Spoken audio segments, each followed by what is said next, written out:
All right, welcome back, everybody. We've got another fantastic person join us for the professional interview series. Janet Llewellyn. Janet Llewellyn, got my tongue tied. How are you? I'm great. Thank Uh, you. well, to start off, why don't you tell us where you're at, what you do, and what your title is, I guess, and all that kind of stuff. Okay.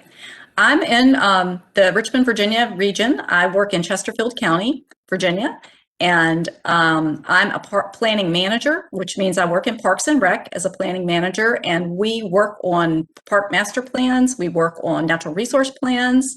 We Anything that deals with planning and parks is it kind of lands on my desk, and then we figure out how we're going to get it done. Awesome. And how long have you been there? I've been with Chesterfield County for almost 3 years. Okay. Um, where are you originally from? I'm actually a native of the Richmond area. I grew up Oh, in Richmond. I grew up right off of Monument Avenue, if people know where that is. and did you stay? So you stayed around there pretty much throughout your career? Is that or have you lived Actually, there? that's a great question, Mike, because I don't have an educate. I graduated from high school in Richmond area, and then I went to college in Spartanburg, South Carolina. I went to a small women's college, Converse College, and got a biology degree. And while I was at Converse in doing my biology degree, I didn't know what I was going to do with that liberal arts degree, right? So, what do you do with a liberal arts degree? So, I did an internship, or it was like I guess it was like an internship with a landscape architect that worked in town. And I thought, this is really cool. I can combine my love for biology, my love for the outdoors, and art all in one type of thing. So I left Converse College and I went directly to grad school. I went to the University of Georgia and Okay. became a bulldog. Yeah. So go dogs. And became a bulldog and graduated with a master's in landscape architecture from the University of Georgia. And Athens is a cute town too, right? Oh, Athens is wonderful. Yeah, I loved living in Athens. Well, Yeah. so after you got done with your landscape architecture with your graduate degree, right? So where'd you go from there? My family, like I said, is from Richmond, Virginia, and I started looking around and I kind of wanted to land back in Virginia. And I looked for jobs all through for Virginia, South Carolina, and I ended up taking a job in Richmond in the city, working downtown. And I worked for a company that's now Parsons, which is a huge company that does a lot of military master planning. And that's what I was doing then. I was doing military master planning. And I also did environmental impact statement work, which I've used both of those things in my career as it's progressed into recreation, which is my love. But I've used those things I learned at that first job, and I wasn't real happy about doing military master planning at the time. Or I, and I Environmental impact statement work, I was using my biology, but it wasn't something that I was like driven. I couldn't see doing that for the rest of my life, but I did really learn a lot Sure. from those jobs. So that's Yeah. kind of that's kind of where I started in my career and the place I started. So where'd you go after that? So I actually went to work for the Commonwealth of Virginia. I worked for the Department of Conservation and Recreation, and we did rivers. We did let's see, what all did I do there? we, we did viewshed studies. That was back in the day when viewshed studies weren't as popular as they are now. That we did some viewshed studies. We did the Scenic Rivers program. We had Scenic Roads program that we worked with the Virginia Department of Transportation on. And I worked a little bit then on the Virginia Outdoors Plan, which is our SCORP, our State Comprehensive Outdoor Recreation Plan, which I think some of your students may know about the State Comprehensive Outdoor Recreation Plan. Every state has one. So I worked on that, and I stayed there for a few years. I left there to run a nonprofit. I ran a nonprofit for about 8 years. It was the Friends of Chesterfield's Riverfront. So I had moved to Chesterfield during that time. And what we did was we looked for land that could be conserved, and we put the first conservation easement on property in Chesterfield County on the James River, in the tidal section of the James River. And we did education programs. I did like met with school groups and did that kind of stuff. So it was a real multifaceted kind of. Anytime you work for a nonprofit, it's multifaceted. Sure. Um, So I did that. And I think when you're with the Commonwealth and you did some sport planning, I think that's when we met at a similar Well, conference. yes. What actually, I'm a boomerang child. So I worked for DCR and then I ran the Friends of Chesterfield River Fund for 8 years. And then the economy started going down. And us recreation folks, when the economy starts going down, sometimes we get hurt and we're the first to get cut. Yeah. So what happened was I could see it coming. And they called me from DCR and they said, we need somebody to manage our SCORP. Would you be interested in coming back? And I thought about it, and I had 2 kids at home, and I never have wanted to really leave the Richmond metropolitan area, so I wanted to stay local. And I said, sure, I'll come back. So I went and I was a SCORP planner, and then when I went back, I wrote 3 SCORPs. So after the third SCORP I wrote, I said, you got to do something different. Sure. And so I left, and I'm now working local. That's where I ended up in Chesterfield County. I'm working local government. I don't have to travel the state. And it's just nice being 15 minutes from the office when I'm in the office. So it's a good thing. And that's landed you where you're at now. So could you tell us a little bit more about the ins and outs, some of the things you do there in a little bit more detail, I guess? Yeah. Okay. So I'm actually tapping. I mentioned that I did an environmental impact statement work and I did project review. Well, I still do a little bit of that because this county is one of the fastest growing counties in the Commonwealth of Virginia. So we've got a lot of development happening. So I'm one of the people that reviews all of the development that's coming in. And if they are on our bikeways and trails plan, I'm the one that asks them, hey, developer, you've got to put a bikeways and trails, you got to put a trail here. We have the developers build the trails that aren't in our parks. So I do that and look at that aspect of it. I also do our comprehensive master plan for all parks in Chesterfield County. So just like the SCORP is the comprehensive plan for the state, I've now kind of moved to a little bit smaller area, even though Chesterfield's a pretty big county. I do basically the master plan for Chesterfield's parks. And that means that I look at whether we have regional parks, community parks, neighborhood parks, and now we're urbanizing so rapidly here. One of the big plugs I'm doing is pocket parks and urban parks, just smaller little things. The other project I'm really excited about just starting and working with is a natural resource plan.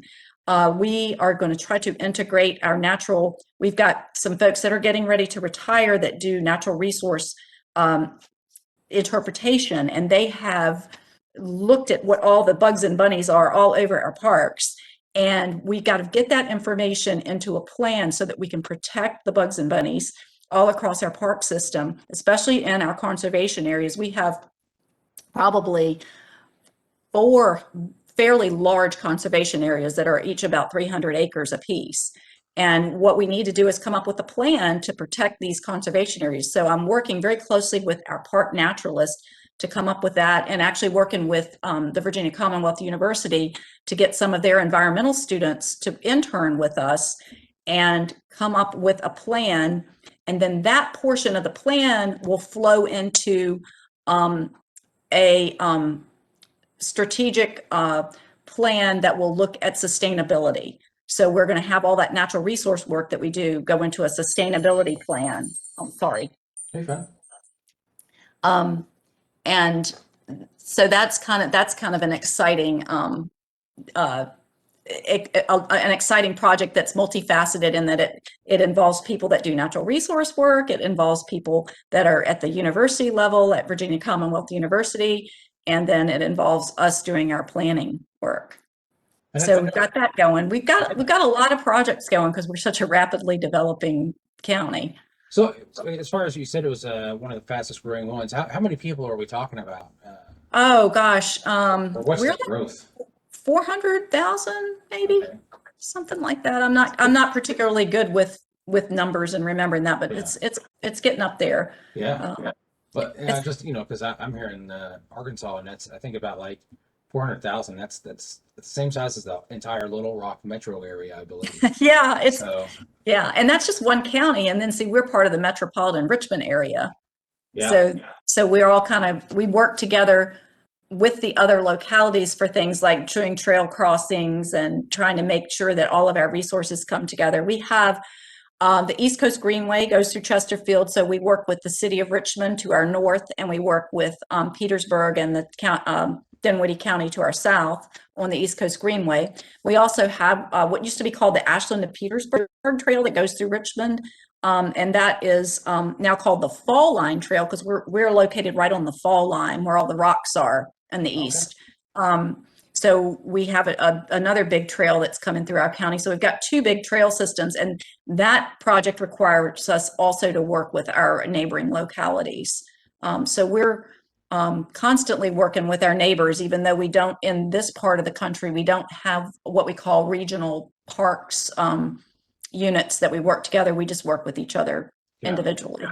So like a collaborative agreement in some capacity. Pretty loose. Yeah, we don't really have a full agreement. So you also you mentioned for a second Virginia Commonwealth, and I know that you also have a different connection with them. You want to tell us what you do for VCU as well? Oh yeah, a few years ago, I guess it was right before I got the job in Chesterfield County. I have not in my career not really been in big management or run an agency or anything like that. I've kind of stayed doing project work. One of my gifts is project management and project work, and I love to combine the art and the science of things. So I had reached out, and Virginia Commonwealth University had reached out to me. They were interested in putting back into their planning class a park planning class. And so they had heard I had written the scorps, and they asked me to come teach, and I was thrilled. I just was like, oh my gosh, teach. So I have been teaching. This is my fourth year teaching.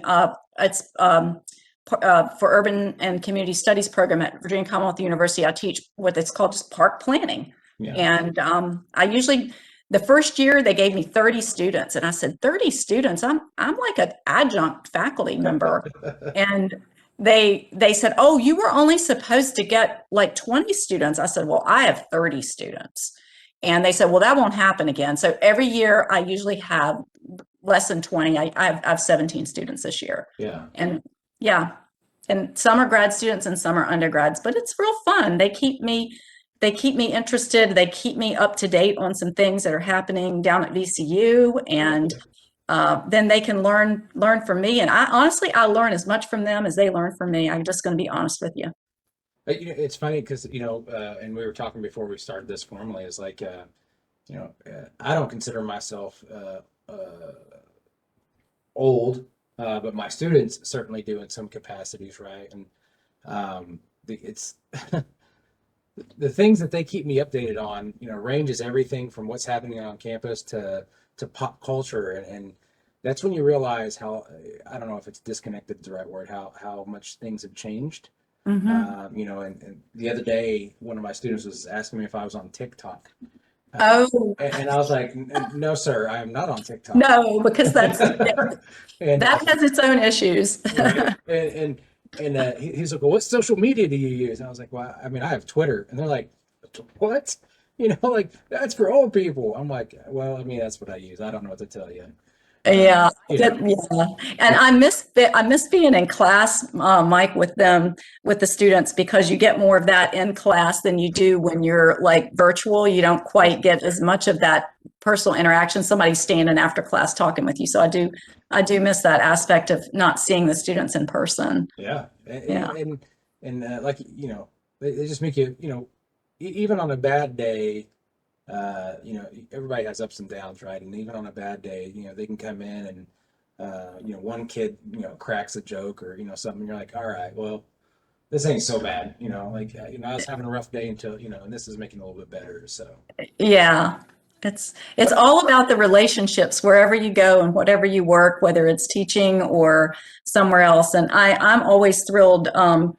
As I said, we were talking a little before, when one of the students I have is interested in working in Chesterfield County and they actually come to work, it's almost like, oh my gosh, I am so happy to have them, because I know that they have a love for parks and they want to come and make a difference wherever they land, whether it's in economic development or in zoning or whatever department they land in. I know that they're going to love parks and advocate for that. So I always get very excited.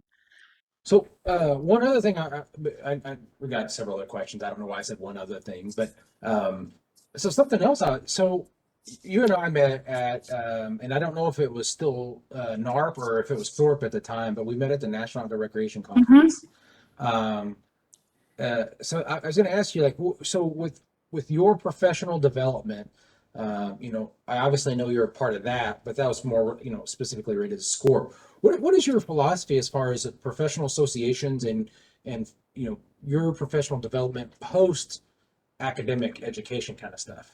Oh, I think it's really important however you work it in. I loved doing the SORP thing, the SORP work that I did. I think I was on the board 1 year or 2 years, and that was very enriching. And that really fit well with my job because I was writing the State Conference of Outdoor Recreation Plans. And I think that organization actually originated with people that did that. And then it's kind of grown into something a little bit more and is a little bit more relevant now. So I kind of got off at a good time when I was like, I hadn't quite left the Department of Conservation and Recreation, but it was like SORP was changing, and that was a very good experience. I loved, the energy from that group was awesome.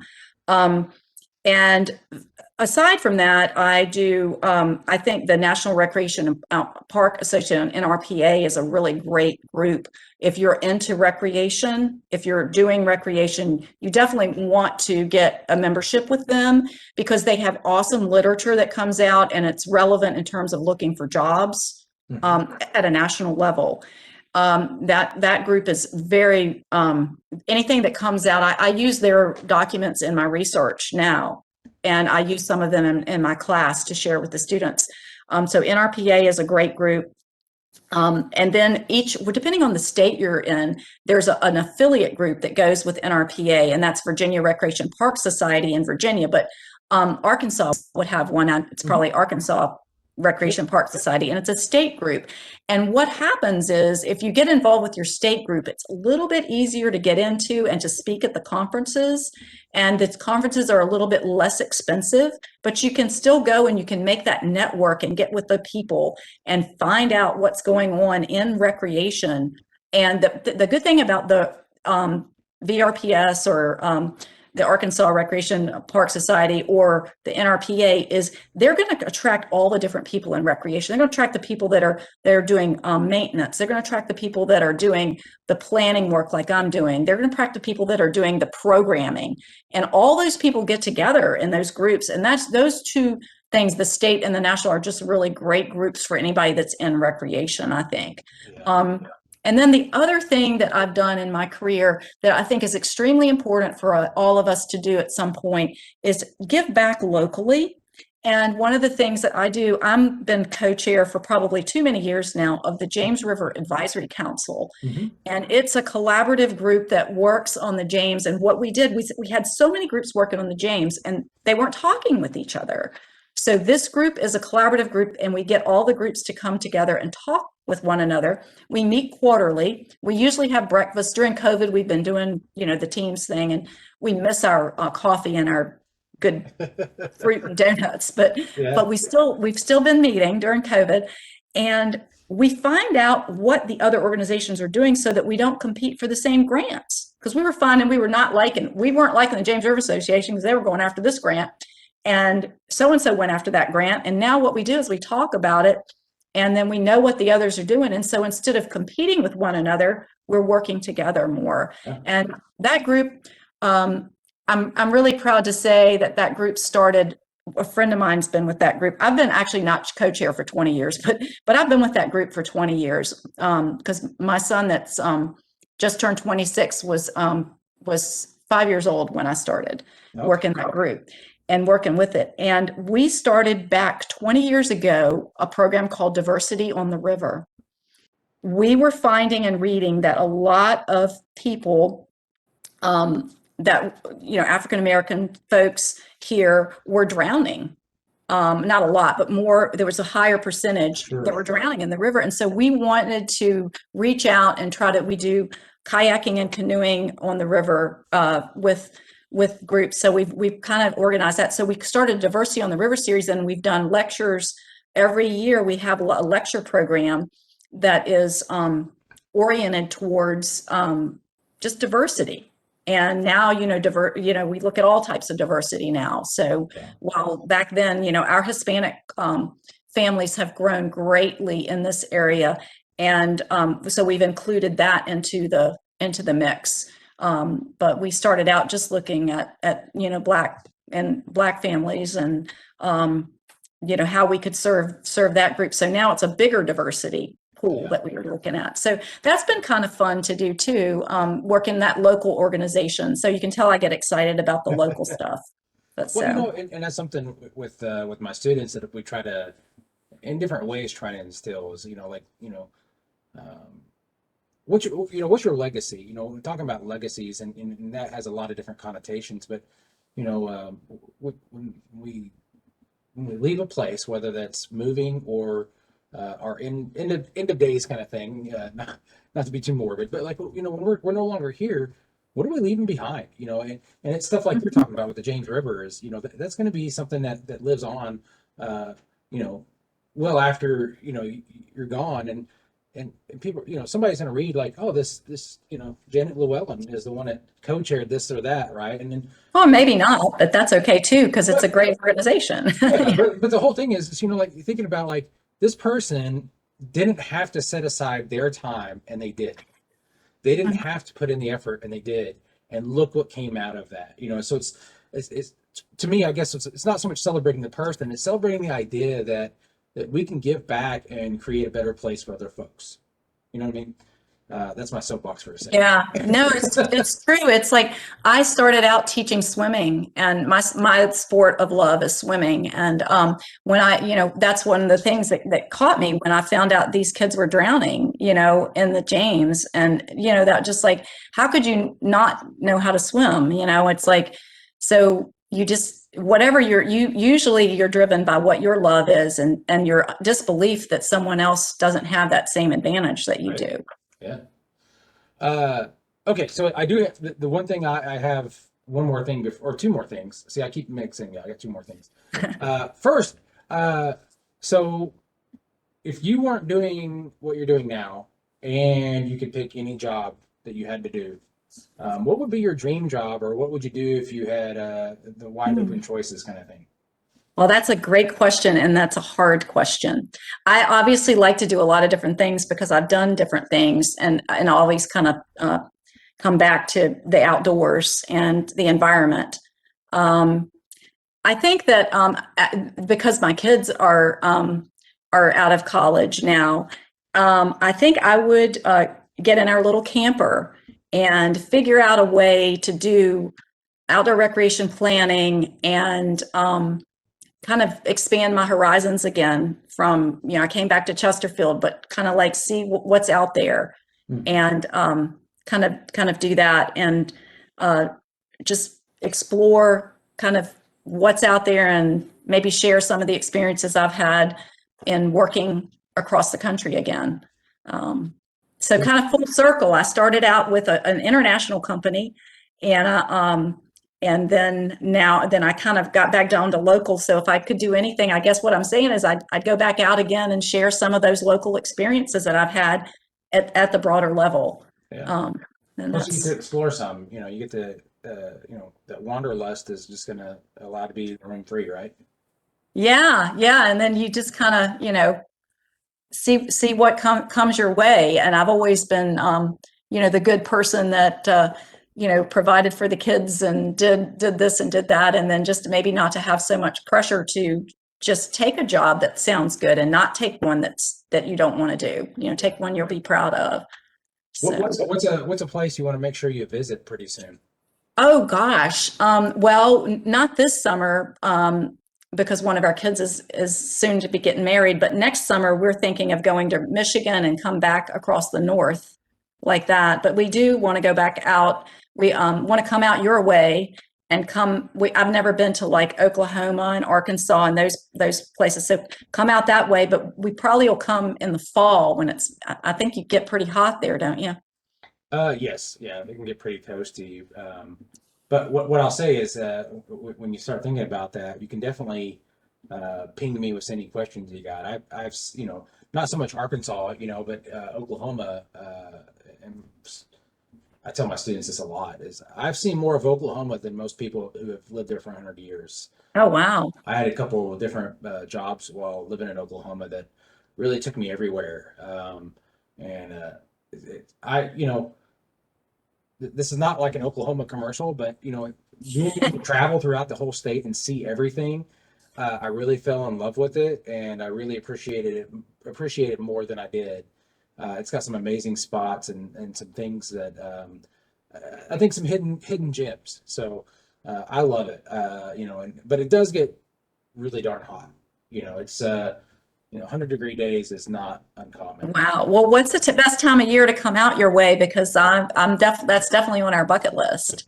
Well, I think, like you said, fall. Everybody, especially where I'm here, is you get the fall foliage, and then same within eastern Oklahoma, right? Is you get all that fall foliage, and whether it's the Ozark National Forest and the remnants of that, and the below us south is the Ouachitas, they spill over in Oklahoma, and then you got the rolling hills around Tulsa, and it kind of flattens out, and then you get out into like the western areas where you get like the mesas and the different a whole different topology and all that kind of stuff. Wow. So it's really incredible to see. You can go from swamps to mesas and mountains to valleys, and there's a lot there.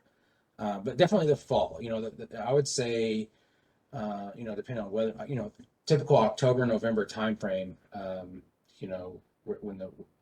you get the leaf, you can either do the leaf change and see a lot of that, or it's even after the leaves fall, there's still a lot of good weather to really get out and see a lot of stuff. So, Sounds like 2023, I might be able to come and visit yeah, because we've got the next one planned. But that's definitely yeah. something we'd enjoy. I'm right. I'm not too far off of I-40, which goes east west all the way from, and heck, it goes even farther east out that way, but it cuts across all of Tennessee, Arkansas, Oklahoma, and on. So I'm not Wow. too far off of that main highway. So just let me know. All right. Well, Yeah. key you into our planning. We're both planners, so it takes a long time to plan a trip. So the last thing, I promise it's the last thing before I let you go, is if a student's after listening said, oh, you know what, that sounds like that's a cool career path, or I think there's some cool things of that. She's done some similar things that I'd like to do, or whatever the case may be. Do you have any any tidbits or words of advice for anybody that's looking into a similar career path, Um, or I maybe think, things not to do? well, yeah, you looking back is always one of those. I think just get the education that you need and absorb as much as you can during that time frame. And then I found with the internships that are available now for students that really gives people a really good feel for what they might like to do.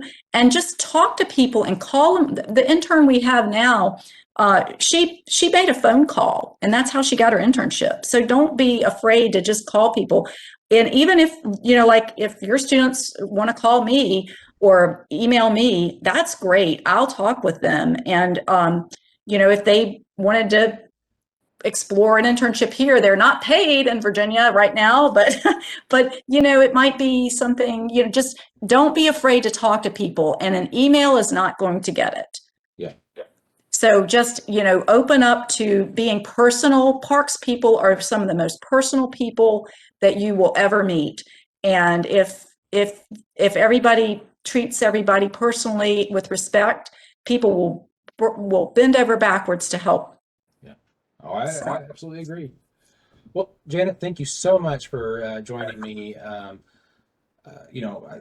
feel like we could, and I know we could chat forever, and I don't want to keep you too long, but I sincerely appreciate you doing this for me. And then you're definitely going to contact me when you come through. For if nothing else, we'll have to get some breakfast or lunch or whatnot on your way through. oh, absolutely. And thank you for what you're doing for the students and for inviting me. It really made me feel special to be invited to talk with your students. And I've certainly enjoyed chatting with you today, and I hope we'll keep in touch. No, absolutely, absolutely. I'll talk to you later, and I'll send you an email here shortly. I know we've got some other stuff to catch up on. Okay. All right. Thanks, All right. Mike. Thank All you. right. Bye. All right. Bye-bye.